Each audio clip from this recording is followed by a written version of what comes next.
Middle school की exam से पहले ही मुझे पता चल गया कि मुझे ब्लड कैंसर है। उसके बाद मम्मी पापा ने डॉक्टर से मेरे शरीर पर लगे सारे ट्यूब्स और मेडिकल डिवाइसेस हटाने का फैसला कर लिया। मरने से पहले मम्मी पापा ने जैसे मुझसे हिसाब साफ करते हुए कहा, इस पूरी जिंदगी में हमने तुम्हारे साथ कभी बुरा नहीं किया। दूसरों के बच्चों के पास जो कुछ था वो सब तुम्हारे पास भी था। लेकिन फिर उन्होंने कहा, हमारे परिवार के पास इतना पैसा नहीं है, तुम्हारे मम्मी पापा भी बस आम लोग हैं। डॉक्टर ने कहा है कि तुम्हारी बीमारी अब किसी भी तरह ठीक नहीं हो सकती। अगर हम अपना घर जायदाद सब बेचकर भी तुम्हारा इलाज कराएं, तब भी हमें तुम्हारे बड़े भाई को यूनिवर्सिटी भेजना है और उसकी शादी के लिए घर भी देना होगा। अगर शादी के वक्त उसके पास घर नहीं होगा तो उससे शादी कौन करेगा? तभी मम्मी कांपती हुई आवाज में बोली, तो फिर हम आगे इलाज नहीं करवाएंगे, ठीक है?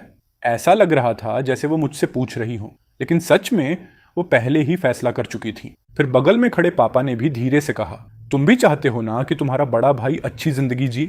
जैसे ही उन्होंने मेरा इलाज बंद करने का फैसला किया, मम्मी पापा ने डॉक्टर से मेरे शरीर पर लगी सारी ट्यूब्स निकलवा दी। पापा बस वहीं खड़े रहे और मम्मी भी आंखों में आंसू लिए बिना कुछ बोले खड़ी रही। उसके बाद उन्होंने चाचा से मदद मांगी। चाचा ने मुझे सहारा देकर व्हील चेयर पर बैठाया। मम्मी ने मुझे एक बार भी छूकर नहीं देखा, बस दरवाजे तक छोड़ने आई और चाचा से कहा, अब इसे तुम्हारे भरोसे छोड़ रही हूँ। चाचा ने भी बिना कुछ कहे बस सिर हिला दिया। उस वक्त मैंने आंसुओं से भरी आंखों से मम्मी की तरफ देखकर पूछा, माँ क्या मैं घर नहीं लौटूंगा? लेकिन जिस पल उन्होंने मुझे छोड़ने का फैसला किया था, उसी पल से मेरा कोई घर नहीं बचा था। बस मुझे उस वक्त इसका एहसास नहीं था। असल में वो मुझे कभी घर वापस लेकर ही नहीं गए। रास्ते में चाचा ने कहा, तुम्हारे बड़े भाई की यूनिवर्सिटी एंट्रेंस एग्जाम आने वाली है, अगर तुम घर पर रहोगे तो उसका ध्यान भटक जाएगा। और तुम भी तो नहीं चाहोगे कि मम्मी पापा और तुम्हारा भाई हर दिन तुम्हें इस हालत में देखें, है ना? मैंने आंसू पोंछते हुए सिर हिला दिया और पूछा, तो फिर मैं कहाँ जाऊं? मुझे किस तरफ जाना चाहिए? लेकिन चाचा ने कोई जवाब नहीं दिया। वो बस चुपचाप गाड़ी चलाते रहे। करीब 3 घंटे बाद चाचा मुझे एक छोटे से घर में लेकर गए। वो जगह जंगल के बीच एक छोटा सा गांव था और चारों तरफ खेत ही खेत थे। ऐसा लग रहा था जैसे उस छोटे से घर का दुनिया से कोई रिश्ता ही नहीं था। उसके बाद चाचा ने मुझे उस घर में बंद कर दिया। वो हर दिन सिर्फ खाना देकर चले जाते थे। मैं उस छोटे से घर में, जहाँ ठीक से 4 कदम भी नहीं चल सकता था, इधर उधर टहलते हुए अचानक महसूस करने लगा जैसे मुझे जिंदा ही किसी कब्र में बंद कर दिया गया हो। उस वक्त मेरे मन में बार बार यही ख्याल आता था, भैया अभी क्या कर रहे होंगे? क्या वो होमवर्क कर रहे होंगे? क्या माँ फिर से उनके लिए चिकन सूप बना रही होंगी? मैं सोचने लगा, अगर मैं घर पर होता तो भैया पूरा चिकन खुद खा लेते, लेकिन दोनों चिकन विंग्स हमेशा मेरे लिए बचा कर रखते। सिर्फ 2 विंग्स खाकर भी मैं बहुत खुश हो जाता था। यही सब सोचते सोचते जब मैंने आंखें बंद की तो मुझे लगा जैसे भैया मुस्कुराते हुए मेरी तरफ देख रहे हों। उन्होंने मुझे गोद में उठाकर सोफा पर बैठाया और कार्टून देखते हुए कहा, डरो मत, मैं हूं ना। उसके बाद मैं फिर कभी नहीं जागा। जब दोबारा मेरी आंख खुली तो मैं उस उदास छोटे से घर में नहीं था, बल्कि अपने ही घर में था। दोपहर की धूप ड्राइंग रूम में फैल रही थी। मम्मी चाचा से बात कर रही थी। चाचा की आंखें लाल थीं और उनका चेहरा बहुत उदास लग रहा था। उन्होंने कहा, वो कल रात ही चला गया था, हमें आज सुबह पता चला। वो बहुत शांति से गया, उसे बिल्कुल दर्द नहीं हुआ। पता नहीं उसने कौन सा खूबसूरत सपना देखा था। जाते वक्त भी उसके चेहरे पर मुस्कान थी। इतना कहते कहते चाचा की आंखों से आंसू बहने लगे, लेकिन मम्मी बिना कुछ बोले चुपचाप बैठी रही। उनके चेहरे पर कोई खास एहसास नहीं था। वो बस चाचा के लाए हुए मेरे सामान को बिना किसी भावना के देखती रही। फिर चाचा ने पूछा, तो अब उसके अंतिम संस्कार का क्या करें? मम्मी ने बहुत हल्के अंदाज में जवाब दिया, उसका दाह संस्कार कर दीजिए और उसकी राख भी वहीं छोड़ दीजिए। ये सुनकर चाचा ने भी कुछ नहीं कहा, बस चुपचाप सिर हिला दिया। उसी समय बड़ा भाई बाहर से घर लौट आया। उसके हाथ में बास्केटबॉल था। घर के अंदर आने से पहले ही उसने पूछा, माँ चाचा आए हैं क्या? बाहर उनकी गाड़ी देखी। मम्मी और चाचा दोनों एक पल के लिए चुप हो गए। भैया घर के अंदर आए और मुझे ढूंढते हुए मेरे कमरे तक गए, लेकिन मैं कहीं नहीं मिला। फिर उन्होंने हैरानी से चाचा की तरफ देखकर पूछा, चाचा शिरान आपके साथ वापस नहीं आया? माँ ने कहा था वो आपके साथ गांव गया है, थोड़ा खेलकर वापस आ जाएगा। वो कहाँ है? तभी मम्मी ने चोरी से चाचा की तरफ इशारा किया। चाचा जल्दी से बोले, शिरान अभी तुम्हारी दादी के साथ है, समर वेकेशन खत्म होने के बाद ही वापस आएगा। तभी मुझे समझ आया, भैया को मेरी बीमारी के बारे में बिल्कुल भी पता नहीं था। उन्हें सिर्फ इतना मालूम था कि मैं बार बार बीमार पड़ जाता हूँ और माँ मुझे हॉस्पिटल ले जाती हैं।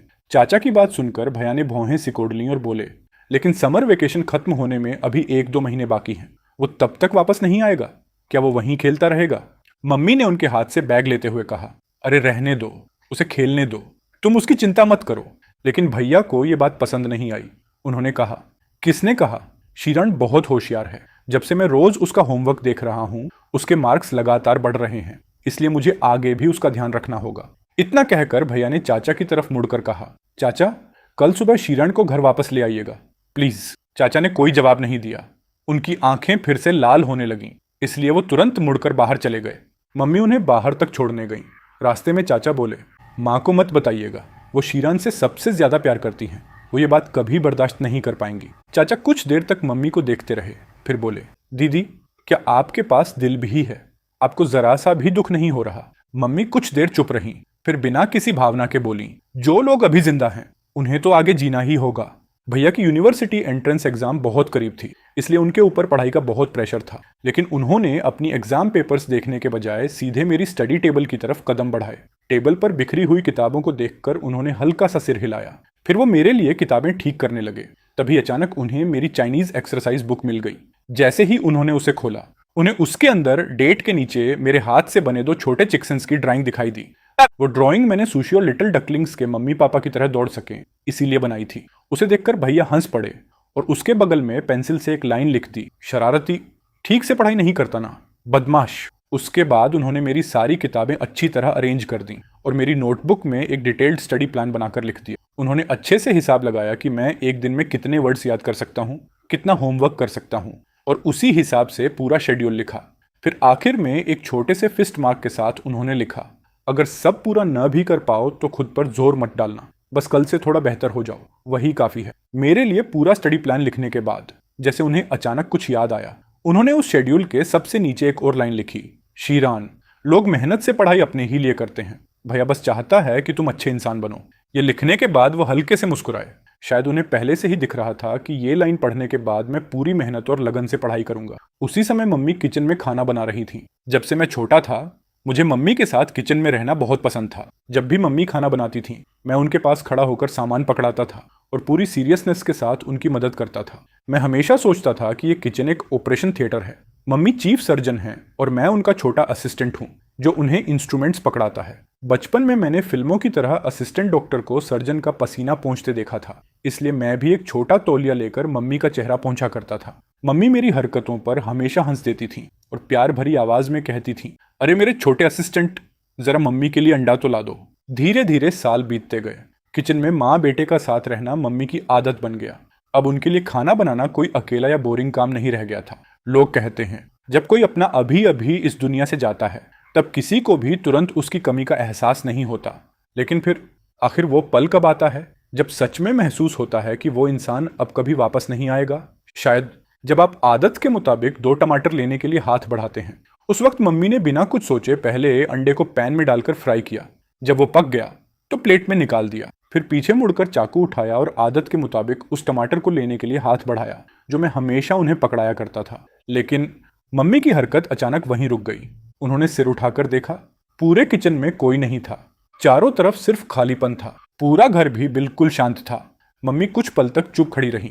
फिर अचानक उनकी आंखों में आंसू भर आए।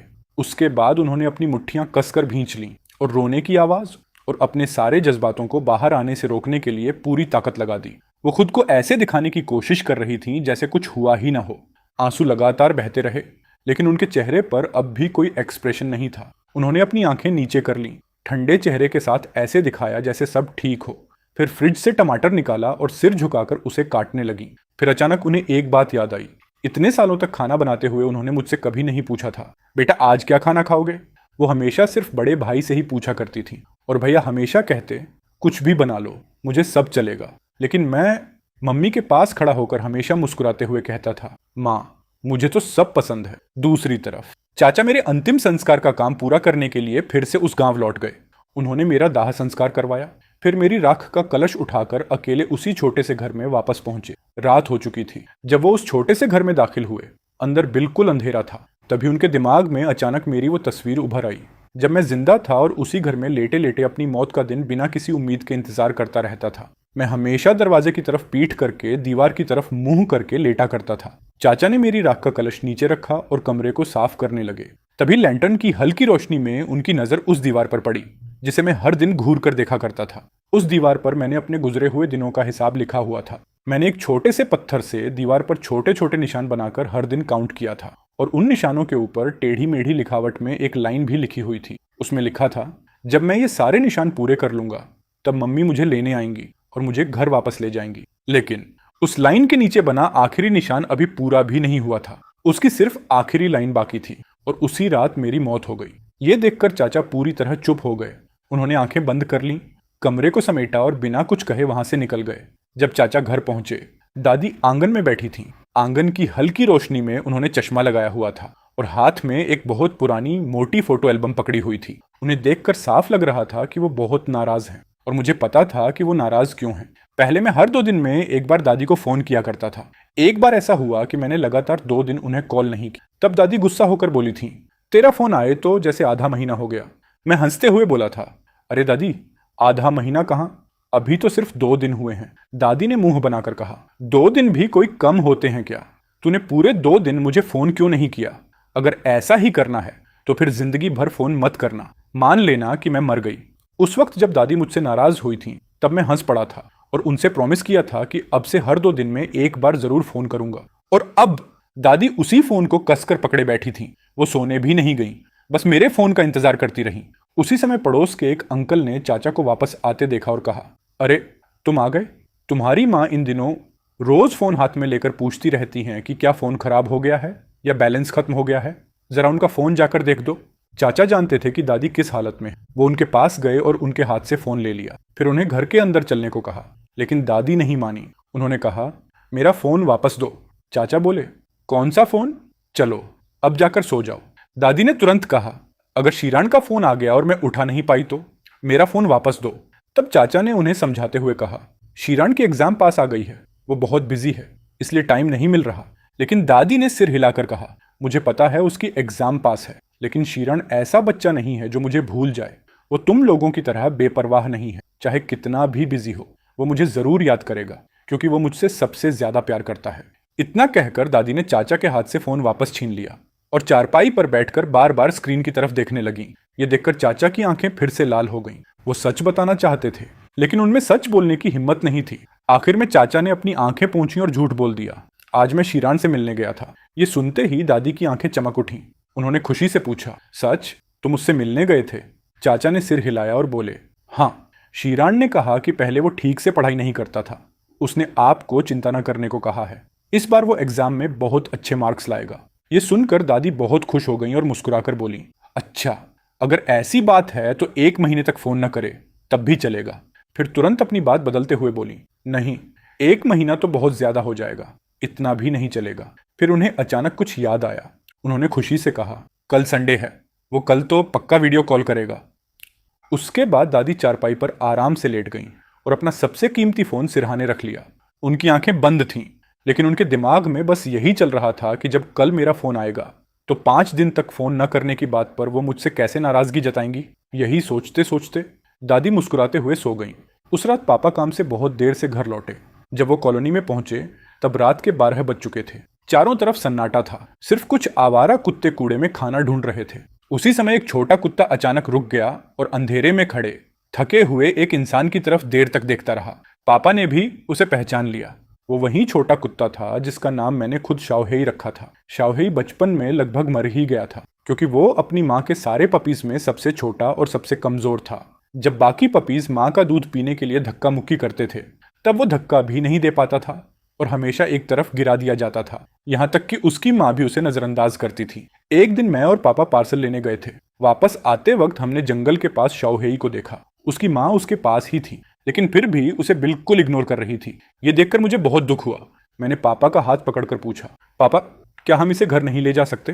पापा ने एक नजर उसे देखा और बोले, नहीं, तुम्हारे बड़े भाई को पढ़ाई करनी है, ऐसे जानवर कैसे पाल सकते हैं? पापा की बात सुनकर मैं उसे घर के अंदर तो नहीं ला सका, लेकिन मैंने हमारे घर के स्टोर रूम में एक छोटे कार्डबोर्ड बॉक्स से उसके लिए छोटा सा घर बना दिया। उसके अंदर अपना पुराना तौलिया बिछाया, एक छोटा कुशन रखा और उसे गर्म रखने के लिए एक बल्ब भी जला दिया। मैंने उसे एक शांत कोने में छिपा कर रखा और रोज उसे खाना खिलाने लगा। मैंने डॉग्स के बारे में बहुत कुछ सर्च करके सीखा। तभी मुझे पता चला कि उसे वैक्सीन लगवाना जरूरी है। पास के कई वेटरिनरी क्लिनिक्स में स्ट्रे डॉग्स को फ्री वैक्सीन लगाई जाती थी। इसलिए मैं शाओहेई को गोद में उठाकर क्लिनिक ले गया, लेकिन वहां डॉक्टर ने कहा, शाओहेई जन्म से ही बहुत कमजोर है, ऊपर से उसकी माँ ने भी उसे छोड़ दिया है। वैक्सीन लगवाने की उम्र तक इसका जिंदा रहना भी बहुत मुश्किल है। ये सुनकर मैं शाओहेई को सीने से लगाकर बहुत रोया। उसी समय शाओहेई जैसे मेरी फीलिंग्स समझ गया। उसने धीरे से मेरा गाल चाटा। उसकी मासूम आंखों में चिंता और उदासी साफ दिखाई दे रही थी। उसे समझ नहीं आ रहा था कि मैं क्यों रो रहा हूँ, लेकिन वो मुझे दिलासा देना चाहता था। मैंने सिर हिलाया। उसकी आंखों में देखकर एक एक शब्द साफ कहा, शाओहेई, याद रखना तुम कर सकते हो। तुम्हें मेरे लिए हर हाल में जिंदा रहना है। और सच में बाद में शाओहेई वैक्सीन लगवाने वाले दिन तक जिंदा रहा। जब मैं उसे दोबारा गोद में उठाकर क्लिनिक ले गया तो डॉक्टर ने हमें देखकर मुस्कुराते हुए पहले मेरे सिर पर हाथ फेरा, फिर शाओहेई के सिर पर हाथ रखकर कहा, प्यार हमेशा चमत्कार कर सकता है। उसके बाद शाओहेई दिन ब दिन बड़ा होता गया। धीरे धीरे वो पूरे मोहल्ले का सबसे दबंग कुत्ता बन गया। उसे लड़ाई करना बहुत पसंद था।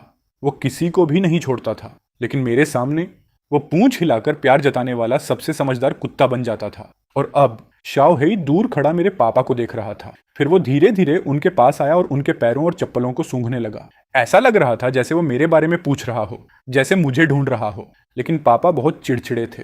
उन्होंने उसे पैर से ठोकर मारकर दूर कर दिया। फिर भी शाओहेई ने हार नहीं मानी। वो थोड़ी दूर भागा और कुछ ही देर बाद फिर वापस दौड़ता हुआ आया। इस बार उसके मुंह में एक गुलाबी तौलिया था जिस पर अभी भी मेरी खुशबू बाकी थी। एक कपड़ा मुंह में दबाए वो पापा के पीछे पीछे आया। पापा उसे ढूंढते हुए आए क्योंकि उन्हें लगा कि उसने उसे कसकर पकड़ रखा है और वो उसे एक और लात मारने ही वाले थे। तभी अचानक पापा की नजर उसके मुंह में दबे उस छोटे तौलिया पर पड़ी और वो एकदम से जम गए। वो तौलिया वही था जो पापा ने मेरे लिए खरीदा था। उस समय मेरे लिए वो किसी अनमोल खजाने से कम नहीं था। जब भी मैं उस तौलिया को पकड़कर सोता था तभी मुझे सुकून से नींद आती थी, क्योंकि वो तौलिया पाना बिल्कुल आसान नहीं था। मैंने बहुत दिनों तक पापा से जिद की थी, तब जाकर उन्होंने वो तौलिया मुझे खरीद कर दिया था। पापा कुछ देर तक वहीं खड़े सोच में डूबे रहे। फिर वो शाओहेई के पीछे भागे और चिल्लाकर बोले, ये तौलिया तेरे पास कैसे आया? इसे मुझे दे। लेकिन शाओहेई तौलिया को मुंह में दबाकर भाग गया। पापा भी उसके पीछे लगातार दौड़ते रहे। दौड़ते दौड़ते अचानक पापा का पैर फिसल गया और वो जमीन पर गिर पड़े। फिर वो जोर जोर से रोने लगे। उन्होंने अपनी मुट्ठियां इतनी कसकर भींच लीं कि उन्हें जमीन पर मारते रहे। उनकी सिसकियों की आवाज चारों तरफ गूंज रही थी, लेकिन आखिर तक वो मेरा नाम तक नहीं ले पाए। उधर शाओहेई तौलिया को मुंह में दबाकर वापस उसी जगह पहुंच गया जहां वो रहता था। वो अंधेरी और तंग सी जगह में गोल होकर लेट गया और उसी तौलिया को अपने शरीर से लपेट लिया। लेकिन वो अभी भी नहीं सोया। वो बस दूर रात के आसमान को देखता रहा। उसकी उदास आंखों में क्या चल रहा था ये कोई नहीं जान सकता था। शायद वो यही सोच रहा था कि मैं आखिर कहाँ चला गया हूँ। क्या मैं कभी वापस आ पाऊंगा? क्या हम फिर कभी मिल पाएंगे? क्या मैं फिर कभी उसके सामने पहले की तरह दौड़ पाऊंगा? जब भी शाओहेई खुश होता था तो इतनी खुशी से उछलता था कि उसे देखकर लगता था जैसे उसे अपनी खुशी जताने का तरीका भी नहीं पता। लेकिन ऐसे शाओहेई को देखे हुए मुझे बहुत लंबा वक्त गुजर चुका था। उसके बाद पापा धीरे धीरे जमीन से उठे। उन्होंने अपनी धूल लगी पैंट झाड़ी और अपने सारे दुख को छिपाते हुए घर लौट आए। घर पहुंचकर उन्होंने जूते उतारकर रैक पर रखे। तभी उनकी नजर एक छोटे डिब्बे पर पड़ी जिसे स्नैक्स रखने के लिए बनाया गया था। उसके अंदर वो सारे स्नैक्स भरे हुए थे जो मैंने खास उनके लिए तैयार किए थे। पापा हर दिन काम से बहुत देर से लौटते थे और देर रात होने की वजह से वो खुद खाना बनाना नहीं चाहते थे, इसलिए मैंने उनके लिए पहले से बहुत सारे स्नैक्स तैयार करके रख दिए थे। उस डिब्बे पर मेरे लिखे हुए कई छोटे छोटे नोट्स भी लगे थे, जैसे ये वाला पैकेट सबसे पहले खाना, रात में खाते समय थोड़ा गर्म पानी भी पी लेना। पापा उन नोट्स को, जिन पर मैंने फलों और कार्टून की छोटी छोटी ड्राइंग्स बनाई थी, अपने हाथ से धीरे धीरे सहलाने लगे। फिर उन्होंने एक स्नैक उठाया, सोफे पर बैठ गए और बिना किसी एहसास वाले इंसान की तरह उसे चुपचाप खाने लगे। कुछ देर बाद माँ कमरे से बाहर आईं। उनकी आवाज पूरी तरह टूट चुकी थी। उन्होंने पापा की तरफ देखकर कहा, सुनिए। लेकिन माँ की बात पूरी होने से पहले ही पापा कुछ कहने वाले थे। तभी माँ ने उनकी बात काटते हुए कहा, वो मर गया। ये सुनते ही पापा के हाथ, जिनमें स्नैक था, एकदम सख्त हो गए। उन्होंने यकीन न आने वाली नजरों से माँ की तरफ देखा। उनकी आंखें लाल हो चुकी थीं और पूरा शरीर कांप रहा था। उन्होंने मुंह खोला, कुछ बोलने की कोशिश की, लेकिन एक भी शब्द बाहर नहीं निकला। तभी माँ ने आगे कहा, कल रात ही। पापा आंसुओं के बीच बोले, मुझे बताया क्यों नहीं? हमें उसे देखने जाना चाहिए था। उसके आखिरी वक्त में हमें उसके साथ होना चाहिए था। वो अब कहाँ है? मैं उससे मिलने जाऊंगा। माँ ने धीमी आवाज में जवाब दिया, उसका अंतिम संस्कार हो चुका है। इतना कहकर माँ अपने कमरे में चली गई। पापा उनकी पीठ को देखते रहे। ऐसा लग रहा था जैसे किसी ने उनका दिल चीर दिया हो। उन्होंने गहरी सांस ली, फिर बालकनी की तरफ भागे, खिड़की खोली और वहीं खड़े होकर फूट फूट कर रोने लगे। लेकिन अगले ही पल उन्हें एहसास हुआ कि शायद उन्हें रोने का भी हक नहीं है, क्योंकि जिस दिन लाइफ सपोर्ट हटाने का फैसला लिया गया था उस दिन वो भी वहीं मौजूद थे और उस फैसले में उनकी भी सहमति थी। उसके बाद पापा ने अपने आंसू पोंछे और मेरे कमरे में चले गए। उन्होंने अलमारी खोली और मेरी सारी चीजें समेटना शुरू कर दिया। बिस्तर के नीचे रखे डिब्बे से उन्होंने मेरी पुरानी किताबें निकाली और एक एक करके करीने से जमाने लगे। बचपन की पसंदीदा स्टोरी बुक्स से लेकर बड़े होने पर पढ़े गए नॉवेल्स तक सब कुछ। मुझे आज भी याद है जब मैं नॉवेल्स छिप छिप कर पढ़ता था और पापा ने मुझे पकड़ लिया था। उन्होंने नॉवेल के 2-3 पन्ने पढ़े, फिर भौहें सिकोड़ कर पूछा था, ये कैसी किताबें हैं। अब वही किताब का कवर सहलाते हुए पापा हल्का सा मुस्कुरा रहे थे। शायद उन्हें उस वक्त का मेरा मुस्कुराता चेहरा याद आ गया था। किताबें समेटते समेटते उन्हें मेरी लॉक डायरी मिल गई। उन्होंने आसानी से मेरा पासवर्ड डालकर उसे खोल लिया। पहला पन्ना खोलते ही उन्हें वो लिखावट दिखाई दी जो मैंने 5 साल की उम्र में लिखी थी। उस वक्त मैं पापा की गोद में बैठकर अक्षर पढ़ता था और असल में वो लाइनें पापा ने ही मेरे लिए लिखी थी। डायरी के पहले पन्ने पर लिखा था, आज पापा ने मेरे लिए ये डायरी खरीदी है, अब मैं अपनी पूरी ग्रोइंग जर्नी इसी डायरी में लिखूंगा। पापा आगे पढ़ते गए। उसमें रोजमर्रा की छोटी छोटी बातें लिखी थी। मैंने क्या खाया, क्या खेला, कौन सा कार्टून देखा। फिर आगे उन्हें एक घटना मिली जब काम के दौरान पापा घायल होकर हॉस्पिटल में भर्ती हुए थे। उस समय उनके पूरे शरीर पर पट्टियां बंधी हुई थी। उनके साथ काम करने वाले कुछ लोगों ने मुझे डराते हुए कहा था, तेरे पापा मरने वाले हैं। ये सुनते ही मेरा दिमाग सुन्न हो गया था। मैं वहीं जमीन पर बैठकर जोर जोर से रोने लगा था। बड़े लोग मुझे रोता देखकर हंस रहे थे, लेकिन पापा ने मुझे अपनी गोद में लेकर बहुत देर तक चुप कराया था। उसके बाद मैंने अपनी डायरी में ऐसा लिखा था, हे भगवान, प्लीज मेरे पापा को मत ले जाइए। अगर हो सके तो पापा की जिंदगी के बदले मेरी जिंदगी ले लीजिए। प्लीज मेरे पापा को मत ले जाइए। यही लिखा था। उस पेज पर लिखी हुई बातों को पढ़ने के बाद पापा खुद को संभाल नहीं पाए और वहीं टूटकर गिर पड़े। वह कांपते हुए हाथों से उस समय मेरे एक्साइटमेंट में लिखे गए टेढ़े मेढ़े अक्षरों पर हाथ फेरते रहे और उनकी आंखों से ऐसे आंसू बहने लगे जैसे बारिश हो रही हो। सच तो यह है कि हम सब ने कभी ना कभी किसी से प्यार किया है और किसी का प्यार पाया भी है, लेकिन जब बहुत ज्यादा समय बीत जाता है तो इंसान उन सब बातों को भूल जाता है। उसी रात पापा मेरी डायरी लेकर माँ के पास गए। उन्होंने वह पेज माँ को दिखाया और उम्मीद की कि शायद माँ की तरफ से थोड़ा सा भी रिस्पॉन्स मिलेगा, लेकिन माँ ने देखने से ही मुंह फेर लिया। तो पापा ने जबरदस्ती उन्हें पढ़ने के लिए कहा। तब जाकर माँ ने मेरी लिखी हुई बातें देखी। उस समय पापा के आंसू लगातार बह रहे थे। रोते हुए उन्होंने माँ से पूछा, हमने आखिर उसके साथ क्या कर दिया, हमने उसके साथ आखिर क्या किया। पापा रोते हुए माँ से पूछते रहे। तब माँ बोली, एक बच्चे का दिल बहुत ही साफ होता है।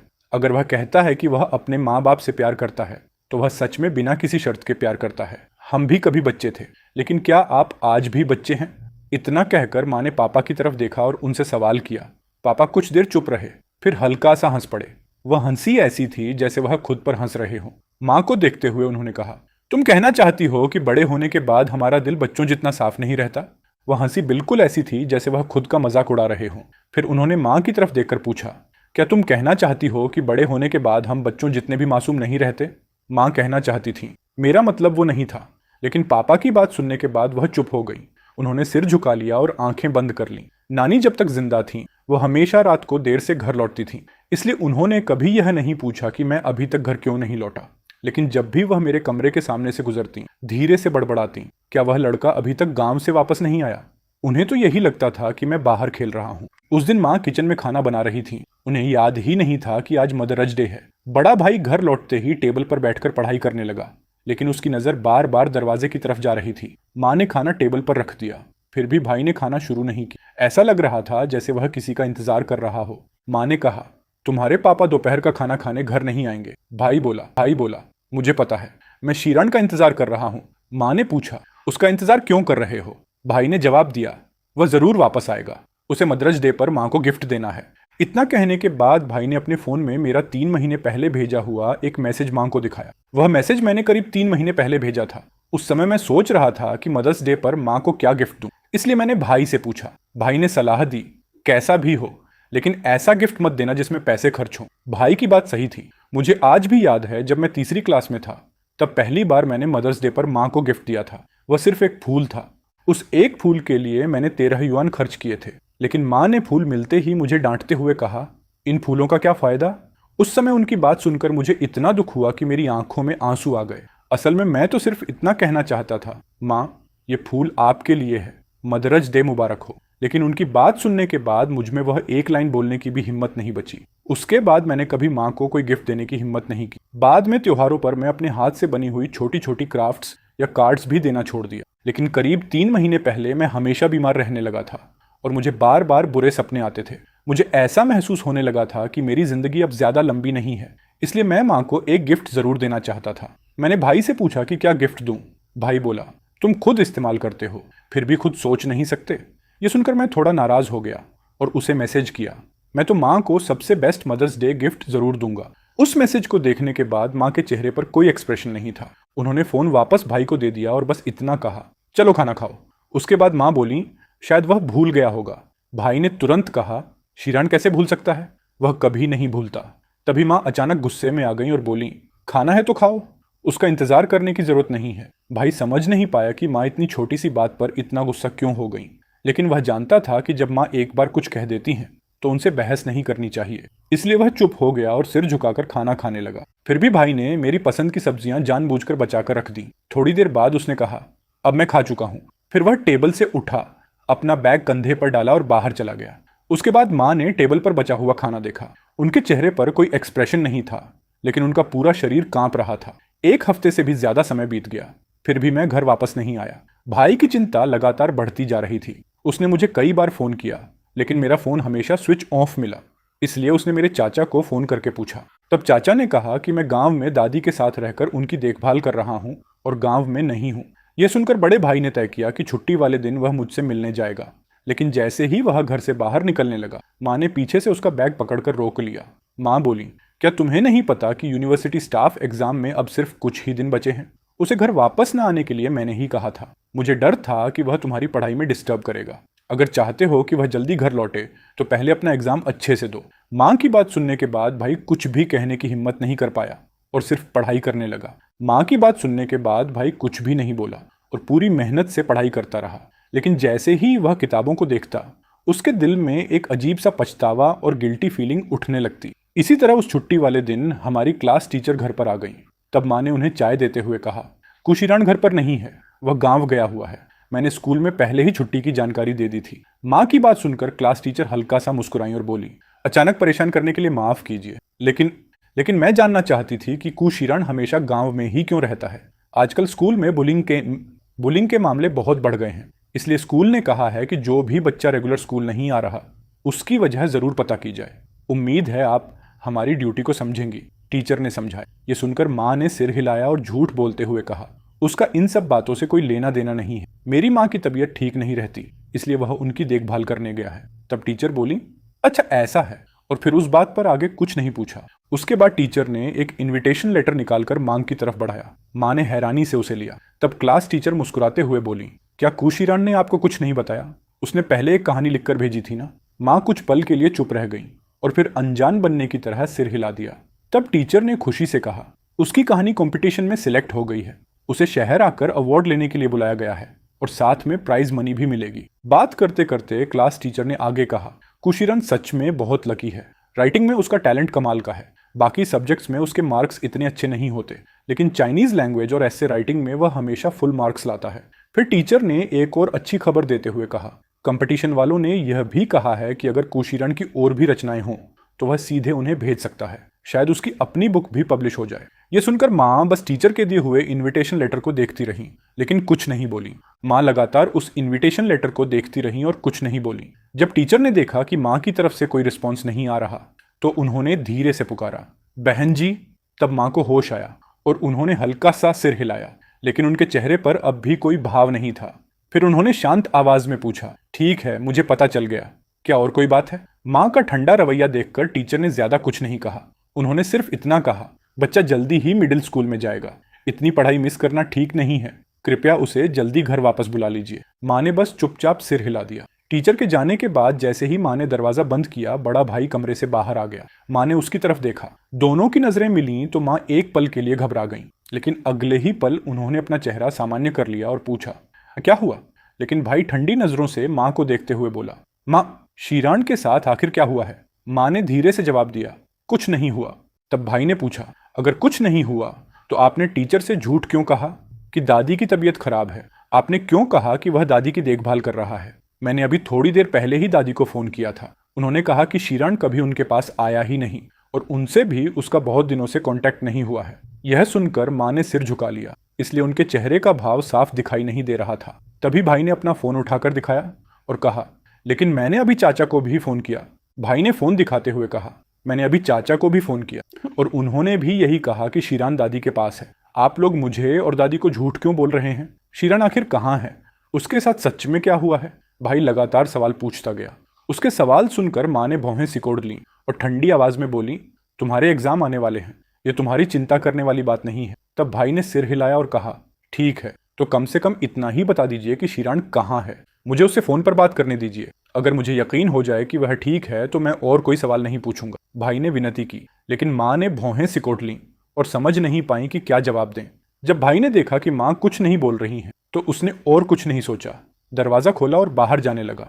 तभी माँ ने उसका हाथ पकड़कर पूछा, कुशीरण, तुम कहाँ जा रहे हो? भाई ने माँ का हाथ झटक दिया और तेजी से सीढ़ियों से नीचे भाग गया। सीढ़ियों से भागते हुए उसके दिल में डर और बेचैनी लगातार बढ़ती जा रही थी। इसलिए उसने जिस टैक्सी को लेने वाला था उसे भी छोड़ दिया और भागते हुए मोहल्ले के बाहर पहुंचकर दूसरी गाड़ी रोक ली।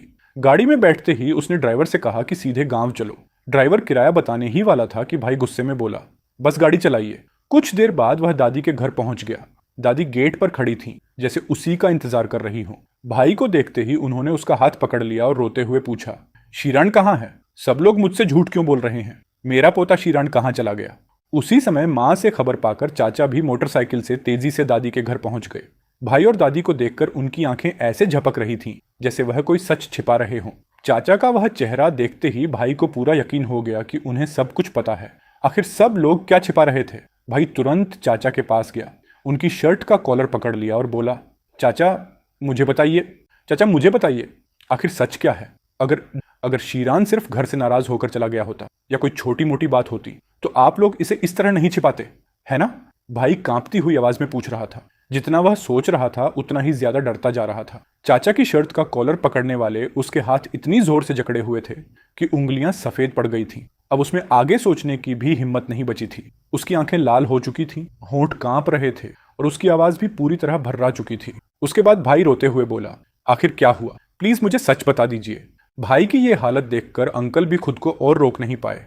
उन्होंने अपने चेहरे पर बह रहा पसीना और आंखों से गिरते आंसू जोर से पोंछे, फिर दूसरी तरफ मुड़कर काफी देर तक अपने जज्बातों से लड़ते रहे। आखिरकार उन्होंने हार मान ली और बोले, मैं तुम्हें वहां लेकर चलता हूँ।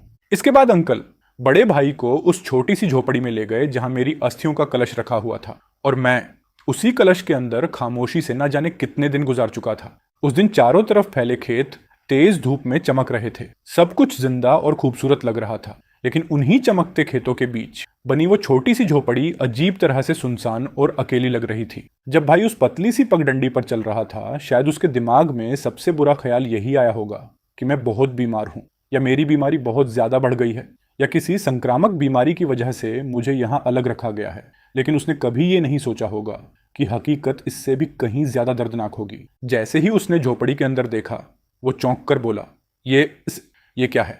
भाई झोपड़ी के दरवाजे पर बिल्कुल जड़ होकर खड़ा रह गया। खिड़की के पास रखा अस्थियों का कलश देखकर उसे समझ ही नहीं आया कि क्या करे। उसने अंकल की तरफ देखा और अचानक जोर से हंसने लगा। उसकी वो हंसी बिल्कुल ऐसे थी जैसे किसी इंसान ने अचानक ऐसी बात देख ली हो जिस पर यकीन करना नामुमकिन हो। अंकल सिर झुकाकर खड़े रहे, उनके मुंह से एक शब्द भी नहीं निकला। वो पूरी तरह बेबस थे। भाई इधर उधर देखता रहा जैसे अभी अभी इस दुनिया में आया हो। उसकी सांसें तेज हो गई थीं। फिर अचानक उसकी आंखों से आंसू झरने लगे, लेकिन भाई ने उस सच को मानने से इनकार कर दिया। वो बार बार अंकल से पूछता रहा, शीरान कहाँ है? अंकल, आप तो मुझे शीरान के पास लेकर आने वाले थे ना? वो खुद को धोखा देकर लगातार सच से भागने की कोशिश करता रहा। आंखों से आंसू लगातार गिर रहे थे, लेकिन फिर भी ऐसे दिखा रहा था जैसे कुछ हुआ ही नहीं। वो बार बार अंकल से वही सवाल पूछता रहा। आखिरकार अंकल ने कांपते होंठों से कहा, शीरान अब इस दुनिया में नहीं रहा। ये बात सुनकर भाई कुछ देर के लिए बिल्कुल खामोश हो गया। फिर जैसे कोई बेतुकी बात सुन ली हो, वो बोला, आप लोग कैसी बेवकूफ़ी की बातें कर रहे हैं? कुछ दिन पहले ही तो शीरान ने मुझे मैसेज किया था कि मौसम बहुत गर्म है और उसका आइसक्रीम खाने का मन कर रहा है। मैं स्कूल से लौटते वक्त उसके लिए ढेर सारी आइसक्रीम खरीदकर फ्रिज में रख आया था, लेकिन मैंने उसे मैसेज भी किया था कि एक दिन में सिर्फ एक आइसक्रीम खाना, ज्यादा खाओगे तो मैं फिर नहीं खरीदूंगा। ये कहते कहते भाई फूट फूट कर रोने लगा। फिर उसने अपना फोन निकाला और मेरा भेजा हुआ वॉइस मैसेज अंकल को सुनाया। उस वॉइस मैसेज में मैं हंसते हुए कह रहा था, भैया आप सबसे बेस्ट हो, मैं ज्यादा आइसक्रीम नहीं खाऊंगा। जैसे ही फोन से मेरी आवाज सुनाई दी, भाई ने फोन को इतनी जोर से पकड़ लिया कि उसके हाथ कांपने लगे। उसका पूरा शरीर थर थर कांप रहा था। वो धीरे से जमीन पर बैठ गया, अपने दोनों घुटनों को कसकर पकड़ लिया वो खुद को रोकना चाहता था, लेकिन उसके शरीर का कांपना रुक ही नहीं रहा था। वो लगातार गहरी गहरी सांसें ले रहा था। उसे रोना था, लेकिन उसके गले से आवाज तक नहीं निकल रही थी। बेहद गहरा दुख उसके सीने में लगातार जमा होता जा रहा था। उसी दर्द ने उसकी आंखों को आंसुओं से पूरी तरह धुंधला कर दिया। उसके बाद अंकल और भाई दोनों वापस दादी के घर लौट आए। उस वक्त भाई बाहर से काफी शांत दिख रहा था। उसने दादी को गले लगाया, उनकी पीठ थपथपाई और धीरे से बोला, दादी आप चिंता मत करो, शिरण बस एग्जाम नहीं देना चाहता था, इसलिए अंकल के घर जाकर छिप गया है। मैं अब भी उसे अच्छी तरह डांट कर आया हूँ। दादी आधा यकीन और आधा शक वाली नजरों से भाई की आंखों में देखती रही। भाई की आंखें पूरी तरह लाल हो चुकी थीं, लेकिन फिर भी वो पूरी कोशिश कर रहा था कि सब कुछ नॉर्मल लगे। फिर भी दादी को यकीन नहीं हुआ। उन्होंने पूछा, अगर वो एग्जाम नहीं देना चाहता था तो मेरे पास आकर क्यों नहीं छिपा? भाई ने जवाब दिया, क्योंकि उसे लगा कि दादी उसे निकम्मा समझेंगी। ये सुनकर दादी को थोड़ी बहुत बात सच लगी। फिर उन्होंने पूछा, तो वो अब भी कहाँ है? तुम्हारे साथ वापस क्यों नहीं आया? भाई बोला, मैंने उसे डांट दिया था, इसलिए वो नाराज होकर बाहर ही नहीं निकला। ये सुनते ही दादी गुस्से में बोली, तूने उसे डांटा ही क्यों? क्या सिर्फ इसीलिए कि तू बड़ा भाई है? किसने तुझे ये हक दिया कि तू हमेशा उसे डांटता रहे? दादी की ये बात सुनकर भाई की आंखें फिर से भर आईं। उसने तुरंत अपना चेहरा दूसरी तरफ घुमा लिया। तभी अंकल बीच में बोले, अरे माँ बस भी कीजिए, 2 दिन बाद बच्चों के एग्जाम खत्म हो जाएंगे, फिर दोनों वापस आपके पास आकर आपके साथ रहेंगे। अब गुस्सा मत कीजिए।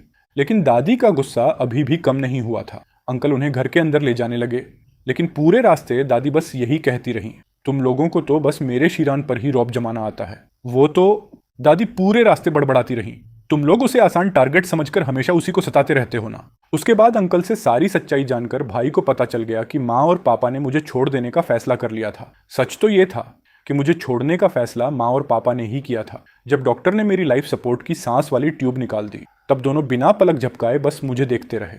उसके बाद उन्होंने मेरा शरीर अंकल के हवाले कर दिया। ये सब सुनते ही भाई बुरी तरह टूट गया। कांपते होठों से उसने पूछा, क्यों? आखिर क्यों? फिर उसने उस छोटे से घर की तरफ दर्द भरी नजर से देखा और रोते हुए पूछा, उसे इस छोटे से घर में पहले से क्यों रख दिया गया था? अंकल ने भाई की तरफ देखा, लेकिन कुछ नहीं बोले। मगर थोड़ी ही देर बाद भाई को खुद ही जवाब समझ आ गया। उसने दर्द से सिर हिलाते हुए कहा, वो नहीं चाहते थे कि उसकी वजह से मेरी पढ़ाई पर असर पड़े। फिर भाई ने दोबारा अंकल से पूछा, अगर उसे मरना ही था तो मरने से पहले उसे किसी अच्छे घर में क्यों नहीं रखा? उसे इतनी बुरी जगह पर क्यों रखा गया? तब अंकल ने गहरी सांस लेकर कहा, तुम्हारी माँ उसके ऊपर और पैसे खर्च नहीं करना चाहती थी। इलाज के दौरान ही हॉस्पिटल का बिल और दवाइयों में बहुत पैसे खर्च हो चुके थे। तुम भी जानते हो, तुम्हारी माँ हर चीज का बहुत हिसाब लगाती है। जिस चीज को वो जरूरी नहीं समझती उस पर कभी एक्स्ट्रा पैसा खर्च नहीं करती। अंकल के मुंह से जरूरी नहीं समझती थी। ये शब्द सुनते ही भाई ने अपनी मुट्ठियां कस ली। फिर अंकल कुछ देर चुप रहे और अचानक बोले, तुम्हें अपने दादाजी याद हैं? भाई थोड़ा चौंक गया। अंकल की आंखें जैसे पुराने दिनों में खो गईं। फिर उन्होंने कहा, उस दिन तुम्हारे दादाजी को ब्रेन स्ट्रोक हुआ था। डॉक्टर ने कहा था कि शायद वो बच न पाए। तब पूरे परिवार ने मिलकर बात की थी। उस समय तुम सिर्फ 2 साल के थे। तुम्हारी माँ तुम्हें गोद में लिए खड़ी थी और उन्होंने कहा था कि वो इलाज के लिए पैसे नहीं देंगी, क्योंकि उनके हिसाब से बेवजह इतना पैसा खर्च करके सिर्फ एक बोझ छोड़ने का कोई मतलब नहीं था। इतना कहते कहते अंकल का गला भर आया। उन्होंने गहरी सांस ली, खुद को संभाला और उन दर्दनाक यादों को दबाने की कोशिश की। फिर भाई की तरफ देखकर बोले, देखो, बाहर से तुम्हारी माँ बहुत ठंडी और कठोर लगती है, लेकिन उन्होंने जो फैसले लिए उनके पीछे उनके अपने कारण भी थे। इंसानियत और रिश्तों के हिसाब से देखें तो उन फैसलों को स्वीकार करना बहुत मुश्किल है। लेकिन एक बात सच है, तुम्हारी माँ तुमसे सच में बहुत प्यार करती है। लेकिन भाई अब अंकल की एक भी बात सुनने की हालत में नहीं था। जब भाई घर लौटा तब तक रात काफी हो चुकी थी। माँ ड्राइंग रूम के सोफा पर अकेली बैठी थी। पूरा घर बिल्कुल शांत और सूना था। जैसे ही भाई ने अंदर आकर लाइट जलाई, माँ ने आंखें सिकोड़ ली और रोशनी से बचने के लिए एक हाथ ऊपर कर लिया। उसी समय भाई अपनी बाहों में मेरी अस्थियों का कलश पकड़े हुए था। कलश को देखते ही माँ की भौहें सिकुड़ गईं, लेकिन अगले ही पल उन्होंने खुद को संभाल लिया और फिर से बिल्कुल नॉर्मल हो गईं। फिर भाई ने पूछा, शीरान को कौन सी बीमारी थी? माँ ने शांत आवाज में जवाब दिया, ब्लड कैंसर। भाई ने धीरे से सिर हिलाया, माँ के सामने जाकर बैठ गया और मेरी अस्थियों के कलश को ऐसे सीने से लगाए रखा जैसे बचपन में मुझे गोद में उठाया करता था। फिर उसने माँ की तरफ देखा। उसने पूछा, इलाज में कितना पैसा लगता? माँ ने बिना किसी इमोशन के जवाब दिया, उसका इलाज हो ही नहीं सकता था। भाई ने तुरंत पूछा, आपको कैसे पता कि इलाज नहीं हो सकता था? माँ बोली, डॉक्टर ने कहा था। उन्होंने कहा था कि इलाज बहुत मुश्किल है। अगर ठीक भी हो जाए तो दोबारा बीमारी लौट सकती है और ठीक होने के बाद भी वो कभी एक नॉर्मल इंसान की तरह नहीं जी पाएगा। माँ की बात सुनकर भाई ने सिर हिलाया, लेकिन फिर ठोस आवाज में बोला, लेकिन डॉक्टर ने ये तो नहीं कहा था कि वो मर ही जाएगा, है ना? ये सुनते ही माँ चुप हो गई। कुछ देर की खामोशी के बाद भाई ने फिर पूछा, आपने उसका इलाज क्यों नहीं करवाया? माँ ने बिना हिचकिचाए जवाब दिया, क्योंकि घर के पैसे तुम्हारी यूनिवर्सिटी की पढ़ाई के लिए बचाने थे। फिर माँ ने आगे कहा, तुम्हारे लिए घर भी खरीदना है। अगर आगे चलकर तुम्हारी शादी किसी ऐसे परिवार में हुई जहां बहुत सारी रस्में और खर्चे हों, तो उसके लिए भी पैसे चाहिए होंगे। ये सुनते ही भाई की आंखें लाल हो गईं। वो खुद पर हंस पड़ा। फिर खिड़की के बाहर देखते हुए दर्द भरी आवाज में बोला, तो आपके दिमाग में सिर्फ यही सब चलता रहा? फिर उसने माँ की तरफ देखकर पूछा, जब भी आपने शिरण को देखा, क्या आपके दिल में एक बार भी ये नहीं आया कि मेरा बेटा मरना नहीं चाहिए? माँ ने बिना एक पल रुके जवाब दिया, नहीं, एक बार भी नहीं। उनकी आंखों में कोई इमोशन नहीं था। वो बिल्कुल ठंडी आवाज में बोली, मैं सिर्फ यही चाहती थी कि वो ऐसे बेवजह ज्यादा समय तक न लटका रहे। वो खुद भी तकलीफ में था और दूसरों का भी समय बर्बाद हो रहा था। हम लोग इतना टाइम वेस्ट नहीं कर सकते थे। माँ की ये बातें सुनकर भाई पूरी तरह सुन्न रह गया। उसे यकीन ही नहीं हो रहा था कि माँ इतनी ठंडी, इतनी कठोर और इतनी बेरहम हो सकती हैं। तभी माँ ने उसकी तरफ उंगली दिखाकर कहा, तुम्हें कॉज एंड इफेक्ट का मतलब ही नहीं पता। तुम्हें यह भी समझ नहीं आता कि यूनिवर्सिटी का एग्जाम तुम्हारे लिए कितना जरूरी है। हर दिन टाइम वेस्ट करते रहते हो। इतने इंपॉर्टेंट समय में भी गांव जाकर अपना वक्त बर्बाद कराए। माँ की बातें सुनकर भाई के गालों पर आंसू बहने लगे। फिर वो दर्द भरी मुस्कान के साथ बोला, हाँ माँ, आपको ही सबसे ज्यादा पता है। फायदे नुकसान, कॉज एंड इफेक्ट, ये सब आपसे बेहतर कौन समझेगा? फिर उसने माँ की आंखों में देखते हुए कहा, माँ, क्या मैं आपकी ही औलाद हूँ? माँ, सच कहूँ, मुझे आपसे बहुत डर लगने लगा है। मुझे तो सच में लगता है कि माँ बहुत डरावनी है। इतना कहने के बाद भैया मेरी राख की कलश को सीने से लगाकर घर से बाहर निकल गए। उसी समय माँ का पूरा शरीर कांपने लगा और वो चिल्लाकर बोली, रुक जा, अभी इसी वक्त रुक जा, तुम्हें अभी यूनिवर्सिटी स्टाफ एग्जाम देना है। माँ भैया के पीछे पीछे भागती रही और पूरे रास्ते चिल्लाती रही, लेकिन भैया ने अपने कदम बिल्कुल नहीं रोके।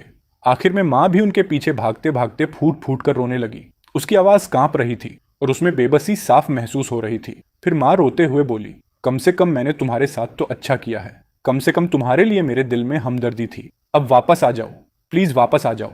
भैया मेरी राख की कलश को सीने से लगाए घर से निकल गए। उसके बाद मैंने उन्हें एक सपना दिया। सच कहूं तो मैंने बस ऐसे ही ट्राई किया था कि पता नहीं होगा या नहीं, लेकिन वो सपना सच में सफल हो गया।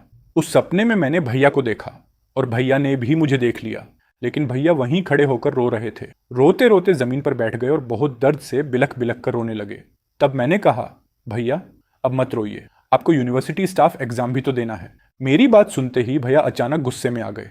उन्होंने मेरी तरफ देखा और बोले, शीरान, तुम्हारे पास कहने के लिए बस यही बचा है। तुम मेरे सपने में सिर्फ ये कहने आए हो कि मुझे यूनिवर्सिटी स्टाफ एग्जाम देना है। मैं मुस्कुरा दिया, लेकिन मैंने कहा, यह बात सच में बहुत जरूरी है। भैया ने भौहें सिकोड़ लीं और पूछा, क्यों? तब मैंने जवाब दिया, क्योंकि अगले जन्म में मैं आपका बच्चा बनकर पैदा होना चाहता हूँ। इसलिए आपको एग्जाम अच्छे से देना होगा, फिर अच्छी जॉब करनी होगी, बहुत सारे पैसे कमाने होंगे और मेरे रहने के लिए एक बड़ा सा घर खरीदना होगा। ठीक है ना? ये सुनते ही भैया की आंखों में उम्मीद की चमक लौट आई। उन्होंने पूछा, सच कह रहे हो? तुम सच में मेरे बच्चे बनकर जन्म लोगे? मैंने सिर हिलाकर हाँ कहा। तब उन्होंने अपने आंसू पोंछे, मेरा हाथ पकड़ लिया और बोले, तो फिर प्रॉमिस करते हैं, तुम्हें जरूर वापस आना होगा। मैं तुम्हारे साथ बहुत अच्छे से पेश आऊंगा, पिछले जन्म से भी कई गुना ज्यादा तुम्हारा ख्याल रखूंगा। मैंने भी सिर हिलाकर जवाब दिया, हाँ, मुझे आप पर भरोसा है। भैया ने भी इस बात पर पूरा विश्वास कर लिया। अगले दिन उन्होंने अपने सारे दुख और दर्द को एक तरफ रख दिया और पूरी मेहनत से पढ़ाई शुरू कर दी। उस दिन से पढ़ाई का मतलब उनके लिए पूरी तरह बदल चुका था। उसी समय बिना किसी भाव वाले चेहरे के साथ यमदूत अपने हाथ में लोहे की जंजीर पकड़े खड़ा था। मैंने भी उसकी तरफ देखकर सिर हिला दिया, लेकिन जाने से ठीक पहले मैंने कहा, जरा 1 मिनट रुकिए। यमदूत मेरी तरफ मुड़ा। तब मैंने उससे विनती की, क्या जाने से पहले मैं शाओहे को एक बार गले लगा सकता हूँ? यमदूत मुस्कुरा दिया। फिर उसने धीरे से मेरे पीछे की तरफ इशारा किया। उसी वक्त मैंने देखा कि शाओहे अपनी पूंछ हिलाता हुआ पूरी रफ्तार से मेरी तरफ दौड़ा चला आ रहा था। मैंने उसे उदासी से गले लगा लिया और पूछा, शाओहे, तुम यहाँ कैसे आ गए? क्या तुम भी मर गए? तब यमदूत ने कहा, तुम्हारी राख की कलश से उसे तुम्हारी खुशबू मिल गई थी, तभी उसे पता चल गया कि तुम मर चुके हो। उसके बाद उसने खाना पीना पूरी तरह छोड़ दिया। ये सुनकर मैंने उसे कसकर गले लगा लिया और फूट फूट कर रो पड़ा। मैंने कहा, शाओहे, तुम इतने जिद्दी क्यों हो? यमदूत शाओहे को देखते हुए धीरे से बोला, क्योंकि कुत्ते इंसानों जैसे नहीं होते। वो इतना हिसाब किताब नहीं लगाते। उन्हें फायदे, भविष्य या उज्जवल कल जैसी बातें समझ नहीं आती। उन्हें सिर्फ इतना पता होता है कि उनका अपना इंसान कहाँ है, और फिर वो बिना कुछ सोचे उसी इंसान की तरफ दौड़ पड़ते हैं, चाहे उसकी कीमत मौत ही क्यों ना हो। मैंने भी शाओ हे को और कसकर गले लगा लिया। वो तो बहुत खुश था। पता नहीं इस छोटे से पागल कुत्ते को यह भी पता था या नहीं कि वो खुद भी मर चुका है। मैं रोऊं या हंसूं समझ नहीं पा रहा था। उसे गले लगाए हुए मैं यमदूत के पीछे पीछे चल पड़ा और मौत के रास्ते पर आगे बढ़ने लगा। मैंने फिर कभी पीछे मुड़कर नहीं देखा और हम फिर कभी नहीं मिले। जिस जिंदगी में मुझे थोड़ी सी मोहब्बत मिली लेकिन पूरा प्यार कभी नहीं मिला, मेरी वो छोटी सी जिंदगी यहीं आकर हमेशा के लिए खत्म हो गई। इसी के साथ हमारा ये वीडियो यहीं पर खत्म होता है। अगर वीडियो अच्छी लगी तो प्लीज ज्यादा से ज्यादा लाइक और कमेंट करो यार।